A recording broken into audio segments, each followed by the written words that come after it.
Hey guys, Andrew Stroud here in the sideboard. I'm here with Frank Stanley. How's it going? How's it going, Frank? Congrats on the gig, man. Thanks. Frank is playing Bug Planeswalkers today. Not a deck we have seen very much of lately, or really ever. So it's a kind of a new take, and we're going to take a look at it today. So the Planeswalkers of choice in the Bug Planeswalker deck, we have 4 Ashiok Nightmare Weaver, 1 Jace Memory Adept, 3 Jace Architect of Thought, 2 Kiora the Crashing Wave, and 1 Vraska the Unseen. So talk to me a little about just why you chose to play this deck. Well, I'm going to start by saying I can't take credit for this deck. I saw it with a couple guys at a PTQ. The deck looked awesome. I was seeing some ridiculous things being done with it, and then I just fell in love with it. Mainly because I'm a little Timmy at heart, and seeing 11 Planeswalkers in the list was pretty awesome.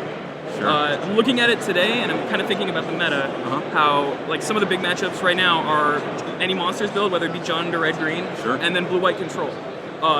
And when you have a critical mass of Planeswalkers like this, they can only have so many Heroes Downfalls, so many Dreadbores, and then so many Detention Spheres, which I really don't mind because we'll get to that later. It's kind of the classic Super Friend strategy, just overload their answers to Planeswalkers. And then like the 11 of these, the win cons are in the Planeswalkers as well. And let's go over those Planeswalkers real quickly. The headliner, I guess, is 4 Ashiok. That's the one Planeswalker you have 4 of. How important is that card for you? Ashiok right now is pretty insane. It was kind of like what people were talking about when Ashiok was first spoiled, where it just like ticks up to 5, and then they mill 3, and you get the jackpot with 3 creatures. In one match today, went up to 5, revealed Polar Chronos, a Stormbreath Dragon, and a Corsair Prefix. Okay. So it was just like, I'm looking at that, my opponent, slumps the shoulders. I'm looking at it like, this is going to be awesome. But even against control right now, with Bug, I have answers to Detention Sphere. Sure. So to be able to mill them out, and like, if I get Elixir of Immortality, just icing on the cake. It's really fun. So you have 4 Ashioks.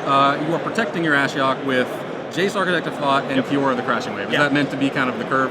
3-drop, Threat Planeswalker, 4-drop, Protector Planeswalker? Yeah.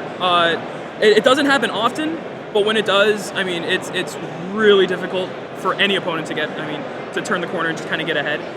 Jace is really good for a dig. More often than not, Ashiok comes on an empty board because of the removal that's in here. So it's hard to deal with both. And then when Kiora comes in, if they just have a Mutavault, it's really difficult. It's even harder. And rounding out your Planeswalker suite, you have a 1 of Vraska the Unseen and a 1 of Jace Memory Adept. I guess plan A of this deck would be to mill. It doesn't happen often because Kiora will usually happen first. The Vraska Ultimate has happened, but more often than not, Jace, I tend to +1 more than just go to 10. Sure. Because drawing is so important. There's not a whole lot of card draw in here, but it's so much value. Get the Jaces give you some gas. Yeah. You have actually one other primary source of gas. This deck has 11 Planeswalkers. It only has 4 creatures. And they are the same creatures. Yeah, so. 4 of Corsair of Prefix. Yep. Tell me a little more about that card. Well, when you play like Blue-White or you play Bant, you have Sphinx's Revelation. Obviously, we don't get that in life game, so Corsair is very important in this deck. Sure. Blocks a lot of the aggro matchups. Just a really good wall. And then, the ability to say, to go Kiora with a Corsair out, you draw, play the land, you see another land, you minus Kiora, play the other land, reveal it, and then, multiple Corsairs is even more insane. I'm playing 3 shocks. Get the extra land drop. So it kind of does everything. Holds the 4. Corsairs really good. Gets you some extra gas, buys you that valuable life gain. Okay. And backing up those Planeswalkers and the Corsairs in the main deck, you basically just have a pile of removal and some counters. And it's great. We're looking at 1 Far and Away, 4 Heroes Downfall, 4 Dissolve, 4 Abrupt Decay, 2 Essence Scatter, 2 Dimir Charm, and 1 Gaze of Gray. The Gaze, yeah. The Gaze. I'll start with Abrupt Decay, because I think the 3 best cards in Standard right now are Detention Sphere, Mutavault, and and Heroes Downfall. Just really good removal. Abrupt Decay is really good for Detention Sphere. Sure. When I see it, against Planeswalkers, usually that's a problem when you see it in Blue-White or you see it out of those matchups. With Abrupt Decay, it's no problem. They just go Detention Sphere, I say okay, and then I get it end of turn. 4 Abrupt Decays and the 1 Gaze of Granite as sort of answers to their answers. The one-shot deed is awesome. Sure. See that. If they have multiple Detention Spheres and I have an empty board, like today, I gazed for 3. Just cleared his board, brought back mine. It hits Elspeth tokens, which is kind of an eject button. I've gone so far as to hit 4 for Desecration Demon because that can be a problem, but it's. I don't understand why some people just aren't playing a one-shot deed, since that's what happens in Legacy. You think Gaze of Granite is a card that should definitely be seeing more play? I think it should. I considered one in the board, but I wanted to have more fun with it with this deck today, so I played with some other choices. All right, I can see that.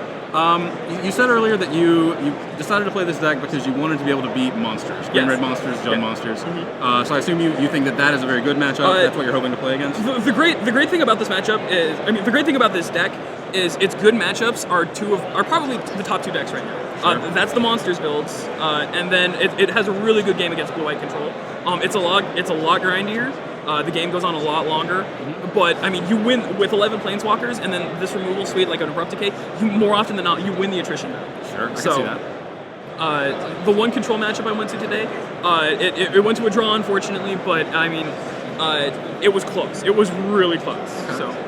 What are you not wanting to see? What are you hoping not to play against? Mono red. Mono red? Mono red and Boros Burn are those two are almost a free roll against me, unfortunately. Sure. Okay. I didn't expect to see a whole lot. Mono white is a little bit more of a crapshoot because I have to deal with with Brave the Elements. Yeah. And then just aggression in general. Yeah, it's just like if I can round out if I can get an Ashiok turn 3, or if I can Essence Scatter their turn 2 play, stuff like that. It's really good. Far and away is really good for those aggro matchups. Okay, sure. But it's a lot of fingers crossed. Sure, so. Yeah. If you can stabilize and make it through the early turns, you're in good shape. Oh, yeah. But that is easier said than done. Definitely. Sure, that makes sense. Okay, let's talk over the sideboard real quick, and I'll just name off the cards on the sideboard, and you can kind of go over them one by one. Say where you bring them in, why you chose to play them. You have 3 Thoughtseizes, 3 Ultimate Prices, 2 Notion Thieves, 2 Drowning Sorrows, 2 Negates, and then a couple of 1-ofs in Essence Scatter, Pithing Needle, and Far and Away. Yeah. So one of the toughest thing about this deck is the mana base. I'm running the full 12 shocks, so it's pretty taxing on that. Running Thoughtseize main, it's something I've really considered, but to go with this mana base and to have Thoughtseize on top of it when aggro is already kind of an issue. I put the Thoughtseizes in the board. Okay, that makes sense.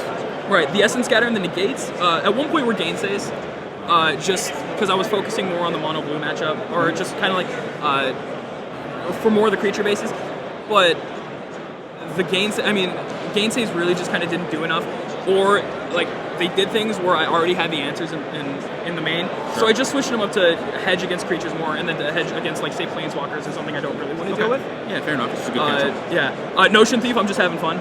I did Notion Thief today, and it was Awesome. Nice. I love the ambition. Love the just planning to get somebody. I got there. All right. Drown in Sorrow.